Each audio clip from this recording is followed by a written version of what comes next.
بعد الفوضى اللي حصلت في مصر بعد الحملة الفرنسية، وصل شاب ألباني بسيط اسمه محمد علي.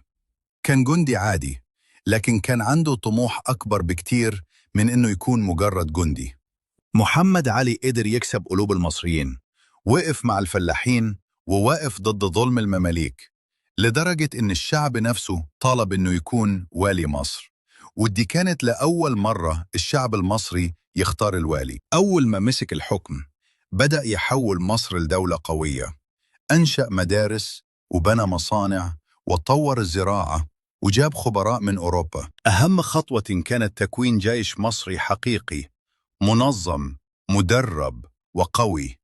الجيش اللي قدر بعد كده يدخل حروب كبيرة ويوصل لحد الشام واليونان. محمد علي باشا ما كانش مجرد والي، كان مؤسس مصر الحديثة، وساب وراه دولة قوية وجيل كامل اتأثر برؤيته.